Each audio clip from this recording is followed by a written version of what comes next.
her in many different ways, and Eddie Guerrero there was a different side of her. Right. Completely different side of her. Right, and she was the more gentler type and kind of more caring and more charismatic. She had It was Eddie. She was hanging with Eddie though, and Eddie's one of the most charismatic people ever. So she had her issues after she left. Yeah, we'll get into that now. She had to leave the company. Yeah. Recently, about a year ago now, Triple H was on the Stone Cold podcast on the WWE Network. If you want to catch that, go on the WWE Network and catch it there. He went and pretty much said, look for her on the internet, and that's why she's not in the Hall of Fame. She had a lot Your comment on that one. She had a lot of internal demons psychologically. Well, let's be honest here. You get taken out of a company the way she did. Yeah, blame her. She maybe screwed her up. Well, bad. Well, the way she was treated, they utilized her until they couldn't utilize her anymore. And the way she was treated, I guess you'd have to basically look at it as she was tossed out like yesterday's trash. Pretty much. And it wasn't even her fault. It wasn't even her fault at the time. She took it really hard, very emotional, didn't know what to do next, didn't know where to go next, didn't know what was going to happen. What's interesting about China to me, Cody Lawler, after WWE, because it's been 15 years. Mm-hmm. That's ridiculous when you look at it from the perspective. It's 15 years since she was in WWE. She never, WWF at the time, she never got to go back. Triple H would never let her back. No. Vince would never let her back. No. She was pretty much blacklisted. Right. Which is sad. I almost want to say, and I don't want to begrudge the dead. Mm-hmm. I don't like to begrudge the dead. Mm-hmm. But how did Warrior, who was blacklisted and a massive racist, get welcomed back into the fold the way he did? And Jerry Lawler never did.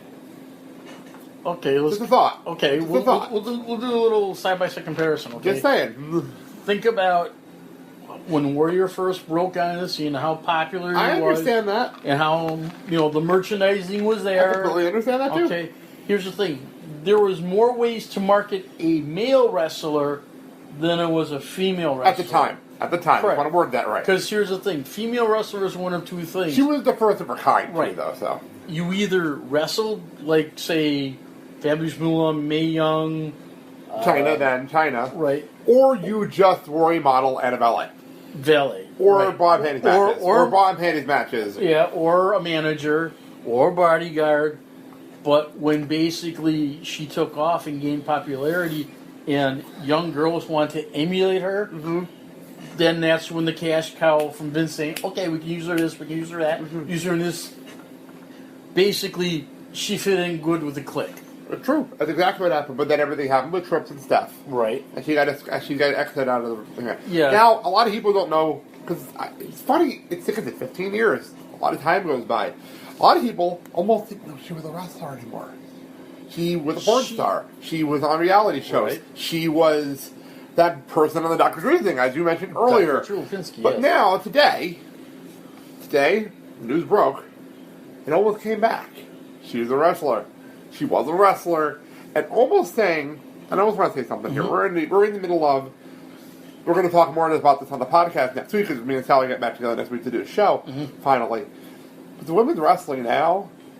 Me and Mandy were joking watching Raw the other day.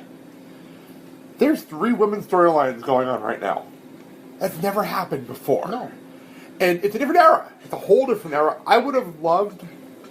If it was different circumstances for China to come back, not even to wrestle, just almost to represent this new era like Lita did. Just represent this new era. Like but of course, like Stratus and Lita do. No. Or Lita, because Lita was ahead of her time, much like China. I almost wish China and Lita got the headline of WrestleMania. They could be in a WrestleMania together with China and Ivory. I wish it was China and Lita, looking back. Here's the thing with China and Good. Backstage. She tried to get along with everyone because that's the type of personality she had. Is she wanted to get along with everybody, the guys, the girls, the management, the booking staff. People always say she was one of the guys in the locker room. Right, and she was willing to do just about anything as long as there was support around her. Well, when the support started crumbling, that's when her world fell apart. The relationship with Sean Waltman didn't help. Yeah, that didn't help. He put her through a lot of emotional turmoil. And the drugs. The drugs, And the drugs. drinking. He's open about that. Right. He's very open about the drug stuff. Right.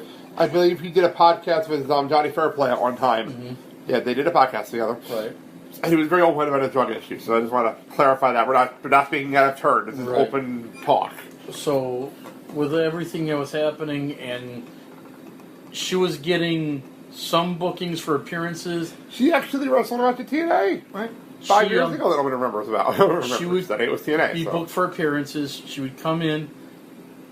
Early on, a lot of people didn't want to deal with her because she was not coming in on time, coming in either high or drunk, and she cleaned herself up, and she was still trying to make a comeback, but unfortunately, She was here recently. well, She was actually here. Who I feel bad for right now, and I started this on Facebook today. Someone we're going to be hanging out with in 2 weeks, Dave Hero. Because he came really close with China, especially in the last year. There's a lot of kills pictures, and there's a text message, right, from Dave's son right, to China a week and a half ago, saying, "I'm sorry I didn't get a picture with you at the last signing," and China saying, "I'll get you next time." That's sad. That's a sad moment to read Dave was that. pushing hard to get her here and for her to branch out and look at the indie scene and other avenues of it. He wanted her here really bad. It's just unfortunate he couldn't do it when the opportunity arose. Oh, she was here for that signing a couple of months ago that we never got a chance to go because it was like one of those beasties up, Right. those independent things that we usually don't do because they're so far off from us. Right. But like I said, we're going to the Wrestling Fest in a couple of weeks, and that's what about my mind. I was like, oh yeah. I can I was thinking it's gonna be a tribute that night. Day. I can guarantee you going to this Super Friends fan convention. Yep. That you're going to see a lot of memorabilia for her. I expect it. And it's DVDs probably going to or be something. It's going to be probably high priced. I expect it. But gotta give the devil her due in this one. She mixed it up with the boys pretty well. Yep. Both in front of the camera and behind the camera. It's true. Especially in an era where women's wrestling was not what it is now. Now, you asked this question before we started the recording, and Go ahead. I'll put it out, not only for you, but for other people Go listening. for it. Do you think, somewhere in the back of Paul Levesque's mind, that that there was a little part of him that wanted to make things right with her? Oh, actually, that's been reminding me. There was a tweet sent out, a Twitter interview. I think there's so much stuff came out today. I don't apologize. There's so much came out today. Triple H went and said that yes, today, this is this morning, that yes, she deserves to be in the Hall of Fame. Of course, now after she's dead. What the hell?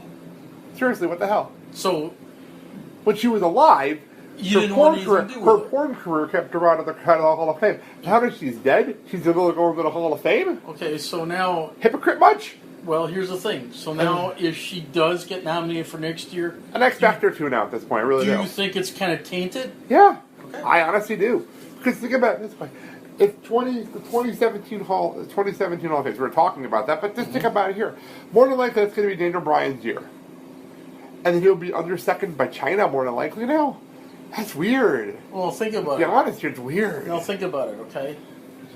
Who would you have as a presenter? Would it be Sean Waltman? That'd be interesting. But the Or- click's always or- there. or- Well, the click's always there. Why not? Or here's the thing. You Have can't Chips have do it be Paul. Why not? Well, Oh, I mean, you know what? And this is going to sound strange. go ahead. It's going to sound weird. Go ahead. You know who I would do it just to... Because half the audience would get it. The other half would be like, oh, okay, it's just her. Stephanie. I would probably say I'd have to say Stephanie. to kind of I hate to say it that way, Right. but like... because to do smooth Stephanie. things out. Almost have Stephanie do smooth it. things out. Almost have Stephanie do it. And you know the rest Actually- of me, they'll be all over that. Well, now you here- know they will. But... The only other person I think would be fitting would be Vicky Guerrero. That's true. Only Vicky's a good because point. of Vicky's a the good call. program she did with Eddie, which Tie it all together. Right, It ties it because all together. you saw the fun-loving side of her. Because if Eddie was here, it would be Eddie. You know, if Eddie was his husband. But Eddie's already passed and into the Hall of Fame. And I just want to tell people, this is not going to be how this show is every month. This is just how this show worked out because we had a bunch of death to talk about. I'm just saying, this is not how the show's going to be every month when we do this for our Patreon subscribers. And I know next month we will be, like I mentioned already, in 2 weeks. In 2 weeks, we will be at the Super Friends Fan Convention on the 7th at the Days Inn. We're going to, I think the two of us should sit here doing this and do a preview and go through the roster and talk about who we want to see and talk about it in 2 weeks. I think we should see if maybe a mutual friend, Dave Hero, I'll would see like what to I can do. say something, you know. And, I'm going to see what I can do. we can plug his stuff and... Yeah, I'll see what I can do. You know, but yeah, that's in 2 weeks. Come hang out with us. It's going to be a lot of fun. It's going to be a lot of fun. What pay-per-view is coming up there? We also have Payback to talk about next week. We will have Global Wars ROH in 2 weeks. Yeah. There's a lot going on in the wrestling world. What? Wait. To give you off this tidbit, just remember these 3 letters that you may find floating in obscurity within the next year. T-N-A. We'll talk more about that on the next Blake and Sal show. I'm just letting it out right now. Thank you all for listening. Thank you for purchasing this through the Patreon button on your page. Give us some feedback. Yes, thank you so much, and have a good day, everybody. And take care, Dad. Goodbye. Hello, everyone. This is Blake here on the Patreon side of the Blake and Sal show. Thank you for being a Patreon member here on the $1 banner. This is a monthly exclusive show, we promise you. And I'm here with my co-host, the man, our wrestling historian, Mark. Dad, how are you doing today? Okie dokie. I caught him in the middle of a drink there. Sorry about that. So we're going to do a quick show here because under the wrestling historian banner, we try to talk about wrestling people from the past. Okay. And the last time we were talking about people who passed away. Today we're talking about somebody who got released out of the blue, out of nowhere, after 30 years of the WWE. That's 3-0 for some people. Yep, and WWF too. Brooklyn Brawler, Steve Lombardi, gets released. Talk about Brooklyn Brawler in your history with Brooklyn Brawler. Brooklyn Brawler was the jobber when Vince's organization started out just in New York and was on the ground floor of what it is today. He was the jobber to make the other important stars look good.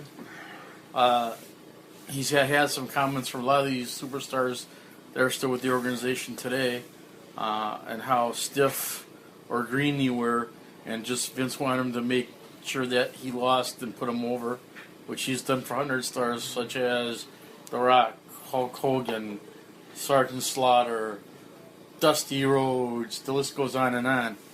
But also for doing that and basically being Vince's loyal employee, he's giving him stuff as trainer, insight, and creative at different points of time in the organization. The last position he held before he got released was road agent. Yes, he was. So basically he was kind of like scoping out talent, different locations and indies to see any prospective future superstars that Vince can utilize. Correct. I'm surprised. This one kind of surprised me. It's one of those things I figured he would have just been a lifer, put in the Hall of Fame, and just stay with the company until he felt like leaving. So this one kind of surprised me. If you kind of equate it to going to a regular business world and working for an employee for 30 years, a lot of people consider that at that time to retire and go on to do things that you want to do. So I'm not sure if this was a mutual decision, or I'm not sure if this is due to budgetary cuts. Who knows? We'll never get the true story, but... maybe one day, because Lombardi is very open with things, so... You've never seen his Twitter. He's very, very open with things. So one day I think he'll talk about it. So, I wish him well in future endeavors, and hopefully if he comes up on some indie promotion or comes up to one of these fan festivals, if you see him, definitely shake the man's hat and ask for an autograph, because he is truly what you would call the vested, trusted employee. I mentioned Hall of Fame. Hall of Fame bound? I don't see why not. Okay. If Snoop Dogg can be there, so can Steve Lombardi. This is a valid point. All right, on that note, thank you, Patreon.